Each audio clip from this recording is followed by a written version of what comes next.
You know what's funny? You know what really makes me laugh? I used to think that my life was a tragedy. But now I realize it's a fucking comedy.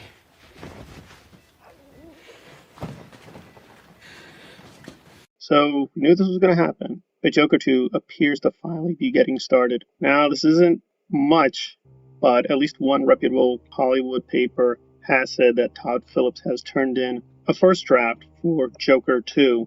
Again, not many details, but apparently Joker 2 will be happening, and Joaquin Phoenix has confirmed he's open to the idea of coming back and doing Joker again. I myself, like many people, thought Joker was fine, and some critics thinking it's one of the greatest artistic films of all time, I think was a little overblown. But it is a solid film. But it's also, as many people point out, extremely derivative of Scorsese films like King of Comedy, Taxi Driver, and so on and so forth. This is also, frankly, a complete contradiction because this was always meant to be one film, one time only. It's an exception to the rule. It's within its own universe. It's not tied to the larger Batman universe.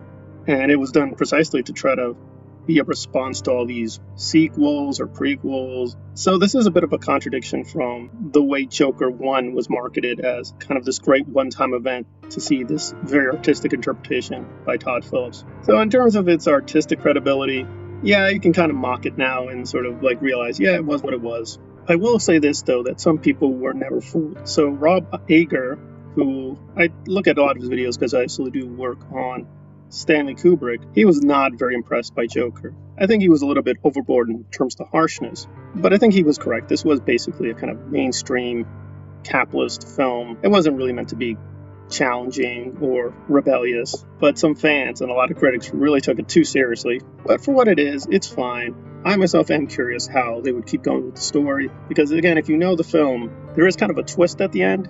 It's unclear who the Joker is, or even if the Joker showed up. It's a very kind of weird moment at the end where you wonder, well, what did we see exactly in terms of the film?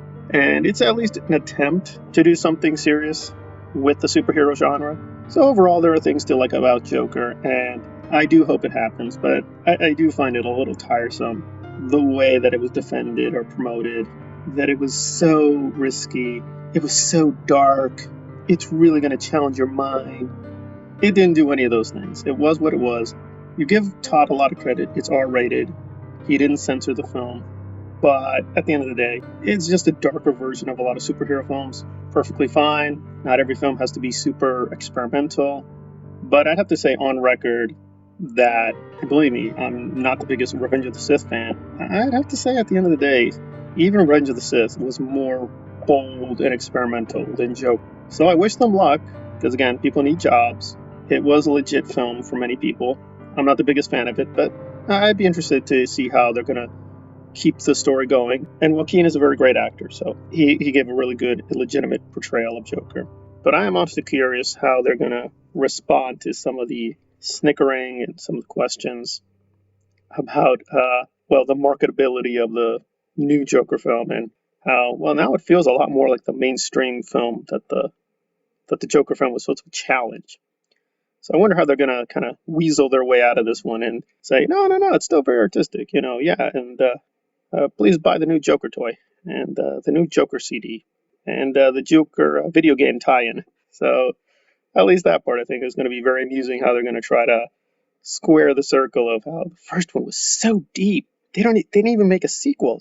That's just its own thing. And now they're going to sort of backtrack and try to make it a franchise apparently. So there we go. So we'll see if this leads to a artistic trilogy or whatever. We'll wait and see.